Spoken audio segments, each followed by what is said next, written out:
이 시간 주신 하나님 말씀은 창세기 39장 1절부터 마지막 23절까지 우리 같이 한 목소리로 봉독하도록 합니다. 39장 1절. 요셉이 이끌려 애굽에 내려가매 바로의 신하 친위대장 애굽 사람 보디발이 그를 그리로 데려간 이스마엘 사람의 손에서 요셉을 산이라. 여호와께서 요셉과 함께 하심으로 그가 형통한 자가 되어 그의 주인 애굽 사람의 집에 있으니 그의 주인이 여호와께서 그와 함께 하심을 보며 또 여호와께서 그의 범사에 형통하게 하심을 보았더라. 요셉이 그 주인에게 은혜를 입어 섬기매 그가 요셉을 가정 총무로 삼고 자기의 소유를 다 그의 손에 위탁하니 그가 요셉에게 자기의 집과 그의 모든 소유물을 주관하게 한 때부터 여호와께서 요셉을 위하여 그 애굽 사람의 집에 복을 내리심으로 여호와의 복이 그의 집과 밭에 있는 모든 소유에 미친지라. 주인이 그의 소유를 다 요셉의 손에 위탁하고 자기가 먹는 음식 외에는 간섭하지 아니하였더라. 요셉은 용모가 빼어나고 아름다웠더라. 그 후에 그의 주인의 아내가 요셉에게 눈짓하다가 동침하기를 청하니 요셉이 거절하며 자기 주인의 아내에게 이르되 내 주인이 집안의 모든 소유를 간섭하지 아니하고 다 내 손에 위탁하였으니 이 집에는 나보다 큰 이가 없으며 주인이 아무것도 내게 금하지 아니하였어도 금한 것은 당신뿐이니 당신은 그의 아내임이라. 그런즉 내가 어찌 이 큰 악을 행하여 하나님께 죄를 지으리까. 여인이 날마다 요셉에게 청하였으나 요셉이 듣지 아니하여 동침하지 아니할 뿐더러 함께 있지도 아니하니라. 그럴 때 요셉이 그의 일을 하려 그 집에 들어갔더니 그 집 사람들은 하나도 거기에 없었더라. 그 여인이 그의 옷을 잡고 이르되 나와 동침하자. 그러나 요셉이 자기 옷을 그 여인의 손에 버려두고 밖으로 나가매 그 여인이 요셉이 그의 옷을 자기 손에 버려두고 도망하여 나감을 보고 그 여인의 집사람을 불러서 그들에게 이르되 보라, 주인이 히브리 사람을 우리에게 데려다가 우리를 희롱하게 하는도다.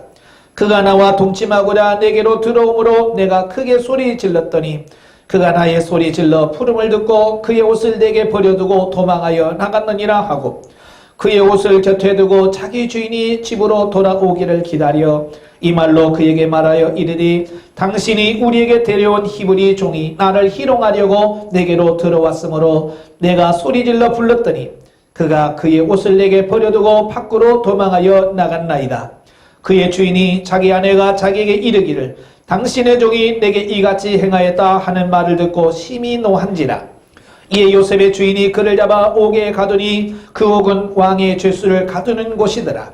요셉이 옥에 갇혔으나 여호와께서 요셉과 함께 하시고 그에게 인자를 더하사 간수장에게 은혜를 받게 하시며 간수장이 옥중 죄수를 다 요셉의 손에 맡김으로 그 재반 사물을 요셉이 처리하고 간수장은 그의 손에 맡긴 것을 무엇이든지 살펴보지 아니하였으니 이는 여호와께서 요셉과 함께 하심이라.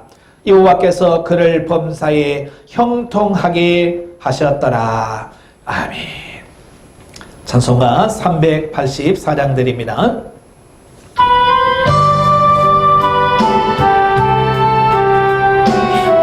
나의 갈 길 나가도록 나의 갈 길 나가도록 예수 인도하시니 내 주 안에 있는 그를 어찌 의심하리요. 믿음으로 사는 자는 하늘 위로 받겠네. 무슨 일을 만나든지 만사 형통하리라. 무슨 일을 만나든지 만사 형통하리라. 나의 갈 길 나가도록 예수 인도하시니 어려운 일 당한 대로 속한 은혜 주시네. 나는 심히 고단하고 영원 매우 가라나 나의 앞에 반석에서 샘물 나게 하시네. 나의 앞에 반석에서 샘물 나게 하시네. 나의 갈 길 다가도록 예수 인도하시니. 그의 사랑 어찌 큰지 말로 할 수 없도다. 성령 하나 받은 영혼 하늘 날아갈 때에 영영 부를 나의 찬송 예수 인도하셨네. 영영 부를 나의 찬송 예수 인도하셨네. 아멘.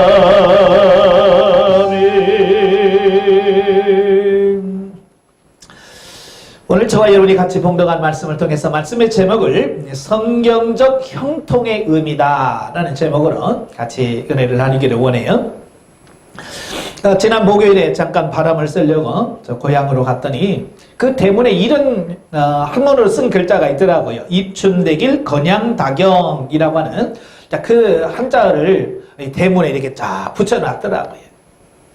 그래서 그 말이 무슨 말이냐면 봄이 시작되니 크게 길하고 경사스러운 일이 많이 생기길 기원합니다. 그런 뜻이거든요. 쉽게 말하면 이제 봄도 되고 있으니 집안의 모든 일들이 다 잘 되기를 바라는 그 소원을 담는 말씀이죠.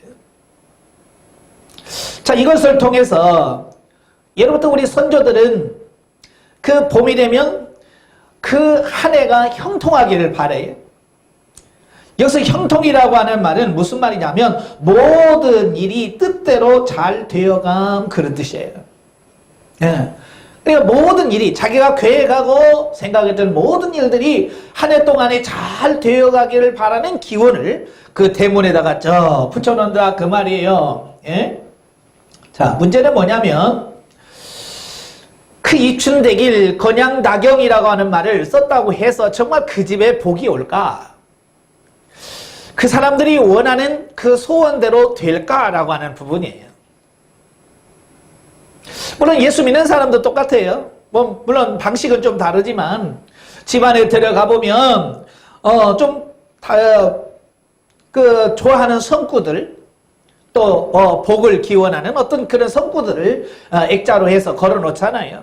그러니까 좀 말씀은 좀 다르지만 그 믿지 않는 사람들이 입춘대길 써놓는 거나 별반 다를 것 없고, 또 중국 사람들은 그 대문에다 복자를 써서 이렇게 거꾸로 이렇게 대문에다 붙여놓더라고요. 그래서 아니 왜 복자를 거꾸로 매달아서 이렇게 붙여놨느냐? 그러니까 복이 달아나지 못하도록 하기 위해서 그렇게 엎어놨다. 그런 얘기를 해요. 이걸 보면서 중국이나 한국 사람이나 동서양을 물러나고 사람들은 다 복을 받기를 원하고 자기가 계획한 대로 모든 일이 잘 되기를 바라는 것은 어찌 보면 공통적인 그 마음이 아닌가 싶습니다. 심지어 예수 믿는 사람들도 마찬가지죠. 모든 일이 잘 되기를 원하는 것. 자, 그런데 문제는 정말로 이 형통이라고 하는 것이 바로 우리와 성경에서 말하는 형통과 우리가 생각하는 형통과 의미가 같은가라고 하는 거예요. 물론 글자는 같아요.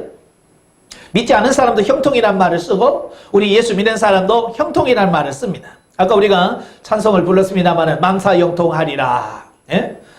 우리가 굉장히 좋아하는 말이잖아요. 모든 일이 형통하고 모든 일이 내 뜻대로 잘 되어간다. 이 만사형통이죠. 예? 예수를 믿든 예수를 안 믿든 모든 사람들이 만사형통을 굉장히 좋아합니다. 자, 그런데 중요한 것은 과연 이 말하는 형통이 성경적인가? 라고 하는 부분이에요. 우리가 일반적으로 우리가 가지고 있던 형통의 개념을 가지고 성경을 보면 성경이 이해가 안 됩니다. 성경에서 말하는 말씀이 이해가 안 되고 성경에서 주어지는 모든 환경이 이해가 안 될 거예요.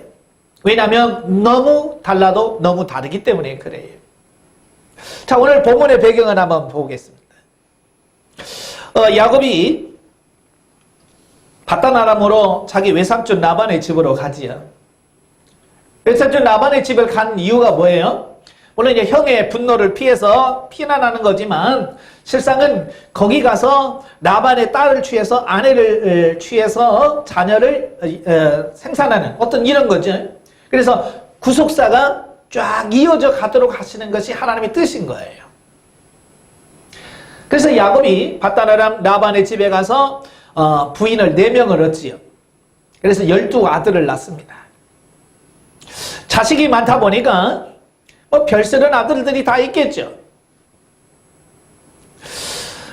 그래서 야곱은 특별히 그 많은 아들 중에서 요셉을 특별히 사랑을 했죠. 왜냐하면 자기가 가장 사랑했던 라헬이 낳은 아들이었기 때문에 특별한 마음을 가지고 그에게 색동옷을 지어서 입히고 모든 형제들보다 뛰어나게 만들었던 거죠.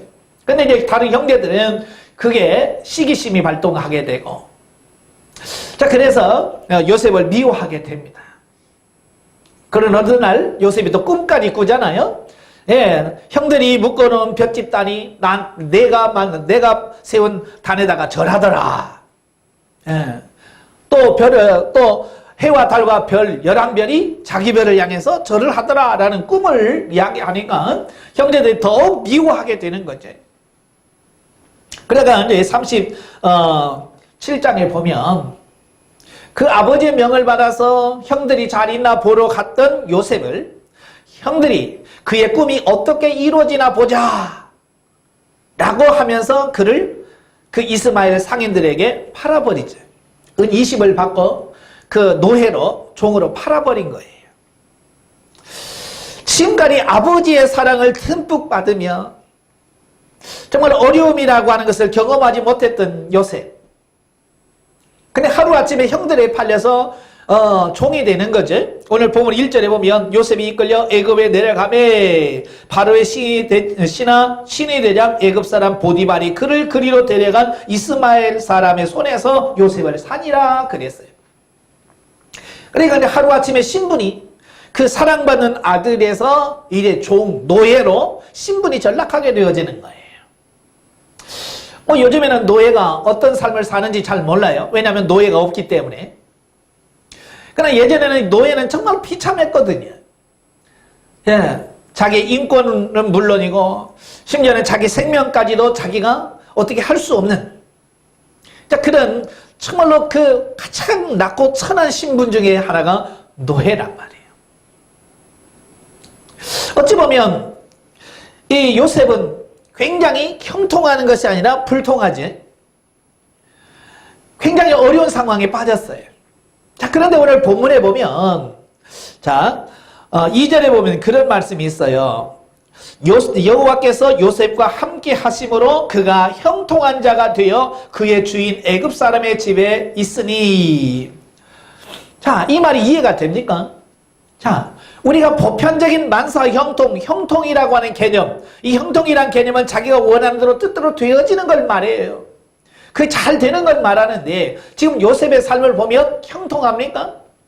아니죠. 지금 형통하고는 너무 다른 상황이 되고 있어요. 예, 요셉은 그 꿈을 꾸면서 굉장한 비전을 가졌잖아요. 형들이 자기에게 절할 것이라고 하는 비전을 갖고 해와 달과 11별이 자기에게 절할 거라고 하는 그 비전을 갖고 희망을 갖고 미래를 바라본 거죠.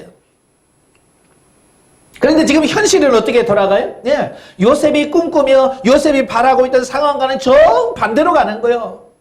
달라도 너무 달리 가는 거예요. 그런데 성경은 뭐라고 표현하냐면 그걸 형통이라고 표현하고 있다 그 말이에요. 그러니 일반적인 사고와 가치관을 가지고 성경을 보는 사람들은 이 말씀을 읽을 때 이해가 안 될 거예요. 이게 무슨 형통이냐. 안 돼도 보통 안 된 게 아니야. 많은 사람들이 신앙생활 하면서 실망하고 낙심하는 이유가 이런 거예요. 내가 바라고 원한 대로 안 된다는 거예요. 근데 성경은 그게 형통이라고 얘기한다는 거예요. 다시 말하면 사업하는 분들이 내가 사업이 잘 되고 돈이 잘 벌려서 부자가 되기를 소망합니다. 그러나 실제 삶 속에서 보면 하는 일마다 꼬여요. 돈이 안 들어옵니다.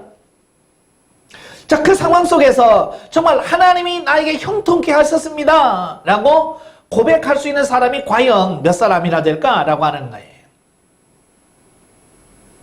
아마 그런 상황을 보면서 나는 정말 하나님께 은혜 받은 자요, 나는 형통한 사람이라고 아마 고백하는 사람 없을 거예요. 전부 다가 하나님 앞에 엎드려서 하나님 그럴 수 있습니까? 하나님이 어찌하여 나에게 이렇게 합니까? 이럴 수 있습니까? 내가 어떻게 하나님을 섬겼는데 라고 아마 하나님 원망할 수밖에 없을 거예요.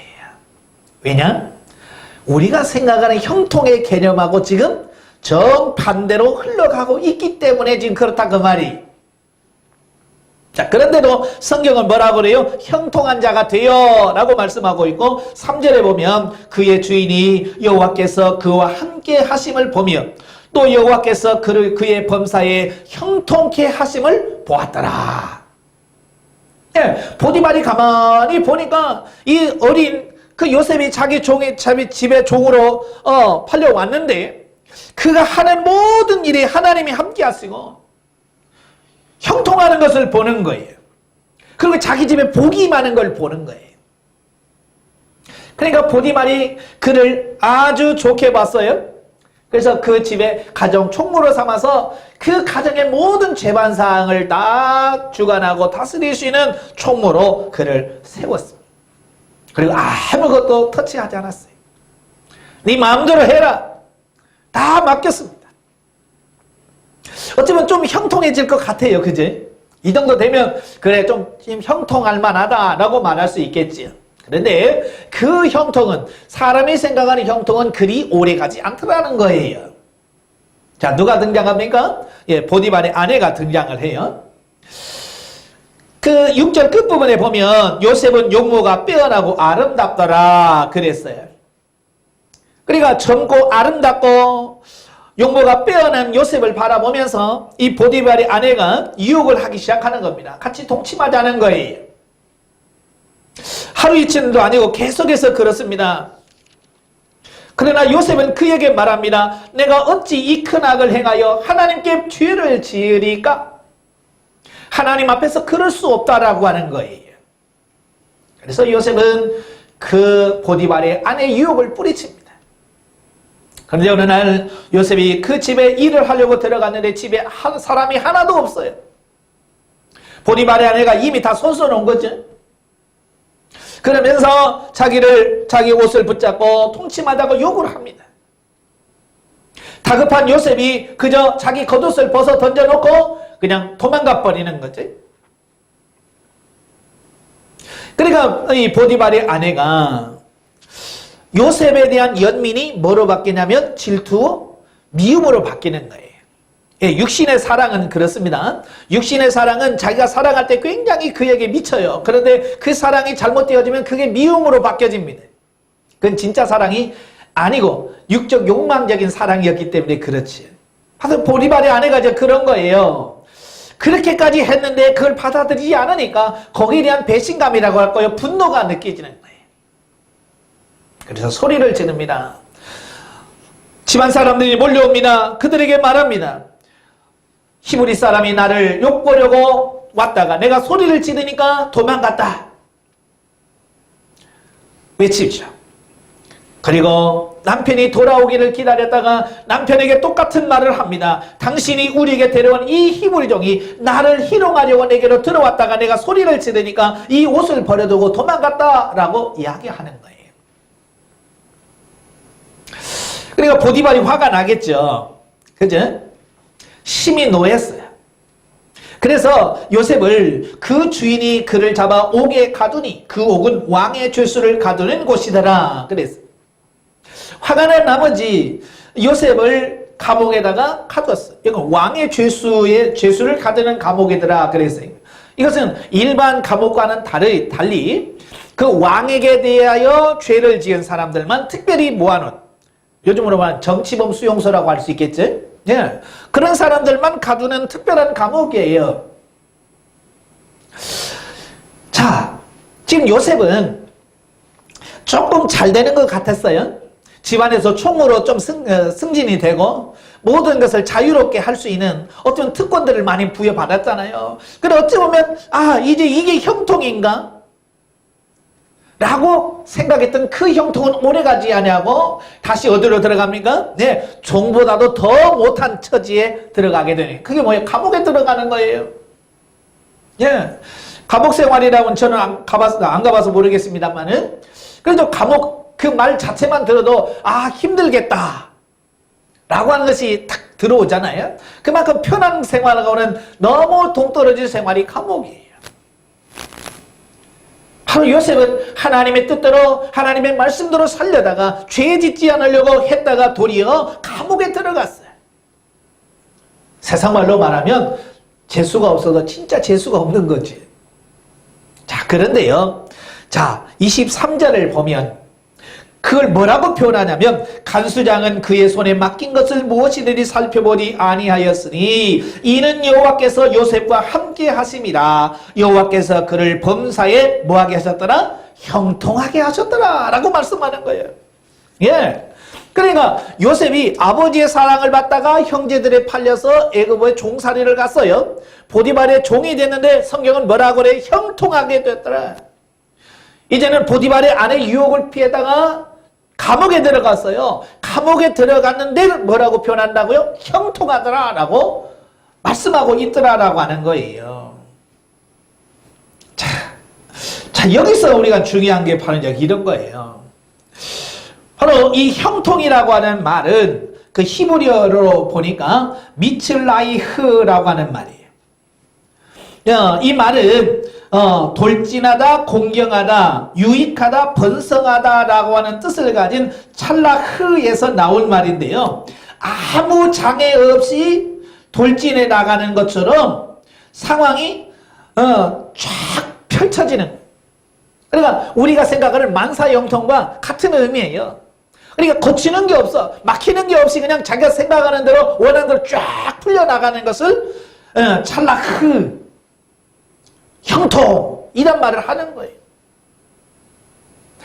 자, 요셉의 입장에서 보면 찰나합니까 지금? 지금 자기가 원하는 대로 쫙 펼쳐나갑니까? 아니잖아요. 지금 다 막힌 거예요. 요셉이 생각하는 건 다 막혔어. 그런데 왜 성경은 찰라크, 형통하다라고 표현하는가라고 하는 부분이에요. 예, 바로 이 부분을 우리가 잘 아셔야 돼요. 왜 형통하다고 성경은 말하느냐? 자, 2절에 보시면 정확하게 나와 있어요. 예. 자, 절반 2절을 보시면 여호와께서 요셉과 함께 하심으로 그가 형통한 자가 되었다라고 표현하고 있어요. 자, 여기서 우리가 이제 중요한 것은 뭐냐면 우리가 생각하는 형통과 성경이 말하는 형통의 의미는 전혀 다르다라고 말씀하고 있는 거예요. 네, 가치관이 달라. 형통이란 그 말 자체가 의미하는 바가 달라요. 자, 여기서 중요한 것이 뭐냐면 우리가 생각하는 형통은 내가 바라고 원하는, 그러니까 내 뜻대로 되어지는 것을 형통이라고 그래요. 보통 사람들은 내가 계획한 대로, 내가 뜻하는 대로, 내가 계획하던 대로 잘 되는 것을 형통이라고 말하는데 성경은 그와 달리 말하더라 그 말이에요. 자, 성경을 말하는 형통의 의미가 뭐라고요? 첫째로 하나님이 그와 함께 하심으로. 그러니까 뭐가 형통이냐? 일이 잘 되느냐? 막히느냐? 힘드냐? 어렵냐가 아니라 하나님이 나와 함께 하시면 그게 뭐라? 형통이다 라고 표현하고 있다라고 하는 것을 말씀해주고 있는 거예요. 그러니까 요셉은 아버지의 품을 떠나서 형들에게 팔려서 애굽의 종으로 팔려갔어요. 신분도 종으로 바뀌었어요. 그러나 그와 함께 하신 분이 누구요? 하나님이 함께 하셨다는 말이에요. 하나님이 함께 하셨기 때문에 그는 뭐라고요? 형통한 자가 됐다라고 표현하고 있습니다. 심지어 그가 죄를 짓지 않으려고 하다가 감옥에 들어갔어요. 감옥에 들어갔는데 하나님이 그와 함께 하시더라고 말이에요. 그래서 성경은 그를 형통하다라고 표현하고 있는 거예요. 중요한 말씀이에요. 일이 잘 되고 안 되고 돈을 많이 벌고 안 벌고 건강하고 건강하지 않고가 중요한 게 아니라 하나님이 그 순간 함께 있느냐, 그렇지 않느냐가 성경적 형통과 불통의 차이라는 말이에요. 여러분이 지금 힘듭니까? 그러나 그 힘든 과정 속에 하나님이 나와 함께 하시다면 지금 나는 형통한 사람이에요. 요셉처럼 감옥에 들어가서도 하나님이 그 감옥 속에 있는 그를 나를 찾아와서 나와 함께 하신다면 나는 형통한 자입니다. 내가 지금 몸이 아파요. 힘들어요. 고통 중에 있어요. 그래도 하나님이 나와 함께 하신다면 내가 그 아픈 그것이 뭐요? 형통이라고 말씀할 수 있는 거예요. 내가 사업을 하다 망했어요. 망해서 부도가 났어요. 그래도 그와 나와 하나님이 함께 하신다면 그 자체가 뭐라고요? 형통이라고 우리에게 말씀해주고 있는 거예요. 그러니까 이제 우리가 형통의 의미를 바꾸셔야 돼요. 뭐가 잘 되느냐 안 되느냐가 아니라 하나님이 나와 함께 하느냐 그렇지 않느냐라고 하는 부분이에요. 그러니까 그 모세가 나중에 그러잖아요. 모세가 이스라엘 백성들을 애굽에서 다 구출해내서 가나안 땅을 향해서 갑니다.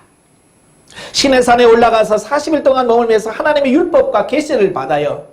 근데 이스라엘 백성들이 안 내려오니까 얘는 모세는 죽었을 거다라고 생각하고 금송아지를 만들어요. 그래서 금송아지에게 제사를 드리고 춤을 추면서 난리를 칩니다. 하나님께서 모세에게 내려가라, 네 백성이 우상을 숭배한다라고 말합니다. 모세가 내려왔습니다. 하나님 말씀하신 그 이상으로 죄를 짓고 있는 거예요. 그래 모세가 화가 나지. 그래서 돌판을 깨트리고 우상을 다 빻아서 물에다 타서 다 마시게 하고 3,000명을 죽이게 하는. 그리고 시내산에 다시 올라가서 하나님께 그러지요. 생명책에서 내 이름을 지워주시고 이 백성을 구원해 주세요 라고 기도합니다. 그때 하나님께서 용서해 주시지요. 그런데 문제는 뭐라고 말씀하냐면 모세에게 모세야 네 백성들을 끌고 가나안 땅으로 가라. 나는 가지 않겠다. 나는 그들과 동행하지 않겠다라고 말합니다. 왜요? 내가 더 이상 동행했다가는 그들이 죄질 때마다 다 쓸어서 그들이 살아남을 자가 없다는 거예요. 하나님이 함께하지 않겠다라고 말합니다. 그때 모세가 뭐라고 말씀합니까? 가나안에 들어가는 것보다 하나님과 함께하는 이 광야가 좋사오니 우리를 차라리 그러면 이 광야에서 하나님과 함께하는 길을 원합니다. 예, 그렇게 꿈에 그리던 적과 꿀이 흐르는 가나안 땅이 있지만 하나님이 없는 가나안 땅보다 하나님이 함께하는 이 허허벌판인 아무것도 없는 광야가 더 행복하다는 것, 그걸 모세는 한 거예요. 그래서 우리를 올려보내지 마시옵소서, 차라리 광야에서 하나님과 동행하겠습니다 라고 기도하는 모습을 보는 거예요. 바로 모세는 뭘 하란 거예요? 네, 성경적 형통의 의미를 정확하게 알고 있는 사람이 누구냐? 모세였다라고 하는 것을 보게 돼요. 오늘 저와 여러분들이 모세가 가졌던 그 형통의 의미, 오늘 창세기 39장에 말씀하는 그 형통의 의미를 정확하게 인식하시기를 바랍니다. 그래서 환경적인 부분은요, 언제든지 바뀔 수가 있는 거예요.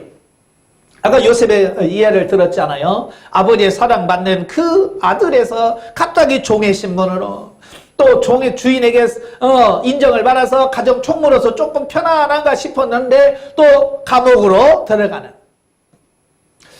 이 환경은 이래요. 늘 변할 수밖에 없어요. 그러니까 우리 환경을 바라보고 일이 일비할 것이 아니라 정말 하나님이 나와 함께 하신다, 그걸 보라 그 말이에요.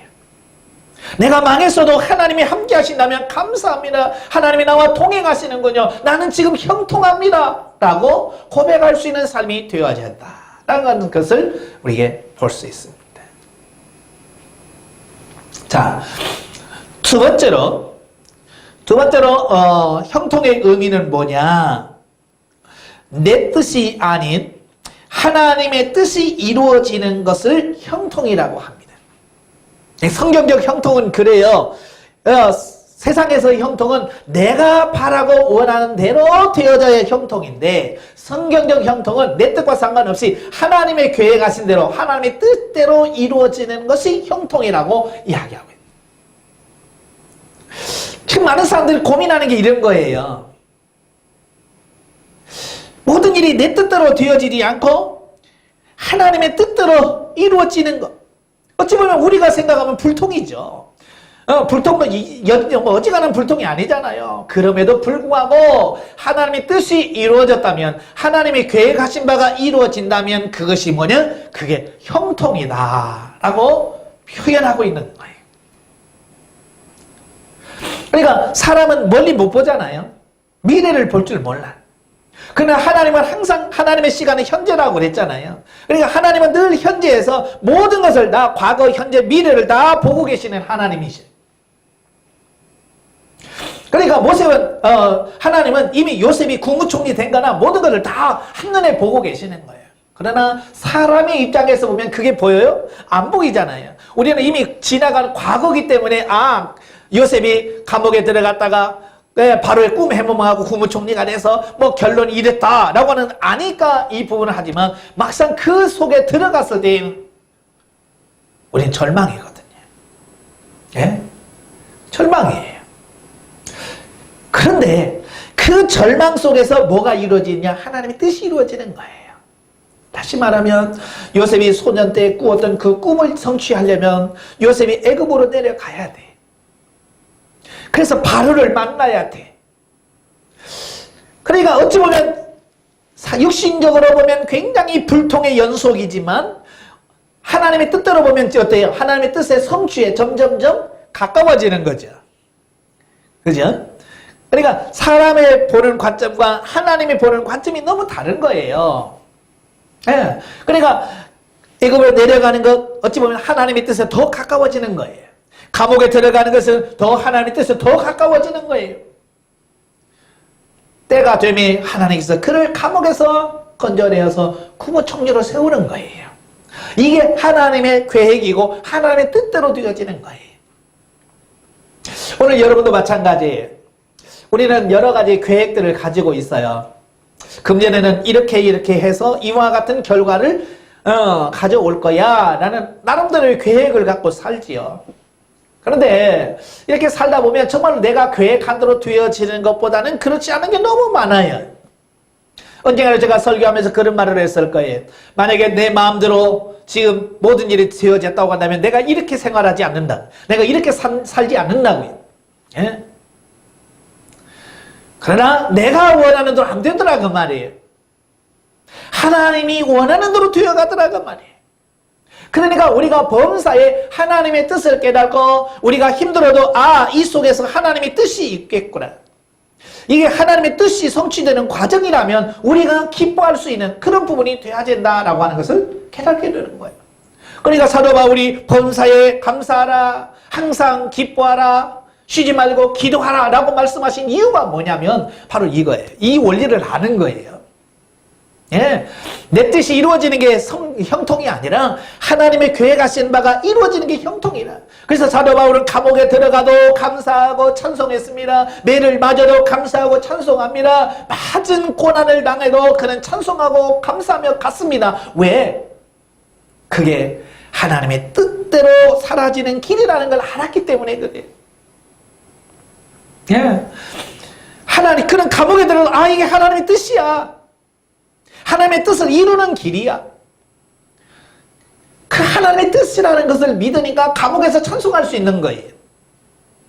우리는 왜 좋은 환경 속에서도 감사하지 못하느냐? 바로 사도 바울이 봤던 그 형통을 우리는 볼 수 있는 눈이 없기 때문에 그래요. 요셉도 대단한 믿음을 소유한 사람이에요. 어지간하면 그의 신분이 종이 되었을 때 아무튼 그는 절망하고 낙심하면서 하나님을 원망하면서 꿈은 어떻게 되느냐고 아마 하나님 앞에 그랬을 거예요. 그런데 요셉은 하나님께 원망하지 않았어요. 왜요? 그것이 그의 꿈을 이루는 길이라는 사실을 그는 알았기 때문에 그래. 그래서 그는 종으로 되어서도 최선을 다합니다. 그가 감옥에 들어갔어도 최선을 다해요. 왜? 그것이 하나님의 뜻을 이루는 거라는 사실을 알았기 때문에 그래요. 오늘 저와 여러분도 마찬가지예요. 하나님께서 나를 형통케 하신다는 사실을 믿으면 지금 내가 있는 그 현장, 내가 있는 그 환경에서 최선을 다하고 감사하면서 달려갈 수 있는 삶이 되어야 돼. 그게 바로 형통의 의미를 정확하게 아는 삶이다라고 하는 것을 보게 되어집니다. 서두에도 말씀드렸지만 사도 바울의 삶을 보면 우리가 생각하는 그 형통의 개념으로 사도 바울의 삶을 보면 진짜 사도 바울은 형통한 사람이 아니죠. 정말 고난 중에 정말 운 없는 사람이에요. 세상적인 말로 운 없고 재수 없고 진짜 예수 믿고 망한 사람이에요. 그러나 성경적 개념의 형통으로 바라보면 사도 바울처럼 복을 받은 사람이 없어요. 성경에서 바울을 저주받은 사람이라고 얘기합니까? 복을 받지 못한 사람이라고 얘기합니까? 아니에요. 가장 큰 복을 받은 사람이요, 신령한 사람이라고 사도 바울을 칭찬하고 있습니다. 왜요? 그의 삶 속에서는 하나님이 항상 함께 하셨고 항상 하나님의 뜻이 이루어지는 그 일에 선두주자로 하나님께서 바울을 사용하셨기 때문에 그렇다라고 하는 것을 보게 되어집니다. 오늘도 우리가 이스라엘에 살아가면서 이 성경적 형통의 개념을 정확하게 이해하시기를 바랍니다. 그래서 어떤 상황에서도 하나님이 나와 함께 하신다면 우리는 감사하시고, 아무리 내가 원한도 되지 않고 반대로 간다 할지라도 그 반대로 가는 그 삶이 하나님의 뜻을 이루는 길이라면, 하나님의 원하시는 바라면 우리는 그 속에서 감사하고 기뻐할 수 있는, 어찌 보면 사도 바울처럼 감옥에 들어가서도 하나님의 찬송하고 감사할 수 있었던 것처럼 우리도 그런 삶을 살아야 되지 않을까라고 하는 부분을 보게 되어집니다. 결과론적으로 보면 요셉은 형통한 자가 되었습니다. 나중에는 정말로 이스라엘 민족뿐만 아니라 애굽 전 민족을 살리는 위대한 일을 하게 되어지게 되고, 오건의 세대 속에 요셉을 칭찬하는 삶이 되어지는 것을 보게 됩니다. 그런 의미에서 봤을 때 요셉은 형통한 자가 되었습니다. 사도 바울 역시 그는 감옥에 들어가고 1, 2, 3, 4차의 세계 전도 여행을 통해서 수많은 어려움과 고난을 받고 나중에는 최후에는 로마 감옥에 갇혔다가 참수형을 당하죠. 그런데 그 누구도 바울을 잘못된 삶을 살았다라고 하지 않아요. 성공한 삶을 살았다라고 이야기합니다. 왜? 성경적 형통의 개념으로 바라보기 때문에 그래요. 그래서 우리가 이 세상적인 개념에서의 형통을 바라보지 말고 성경에서 말하는 그 형통의 개념으로 모든 것을 바라보십시오. 그래서 오늘 감사하십시오. 오늘 처한 환경에 감사하시고 오늘 주님과 함께하며 하나님과 동행하는 삶에다 초점을 맞추시고 내 뜻이 아니라 아버지의 뜻이 이루어지길 간구하면서 그 뜻을 성취되기를 기도하면서 살아가시는 우리가 되어지길 주님으로 축원합니다. 기도하겠습니다. 은혜로우신 아버지 감사합니다. 오늘도 우리를 사랑하셔서 귀한 말씀을 주시고 성경적 형통의 의미를 깨닫게 하심을 감사합니다. 우리 세상의 모든 사람들은 나 형통하기를 원합니다. 그러나 그 형통은 아버지의 뜻과 상관없이 내 뜻과 내가 원하는 바를 이루는 것을 형통이라고 생각합니다. 그러나 성경은 그렇게 말씀하고 있지 않습니다. 하나님이 함께 하실 때 환경과 사건과 상관없이 형통하며 내 뜻이 아니라 아버지 뜻이 이루어지는 것이 형통이라고 말씀합니다. 정말 우리 삶 속에서 이런 형통의 삶이 이루어지게 하옵소서. 그래서 우리는 항상 기뻐하고 항상 쉬지 말고 기도하고 범사에 감사할 수 있는 우리가 되어질 수 있도록 도와주시옵소서. 예수님의 이름으로 감사하며 기도합나이다. 아멘.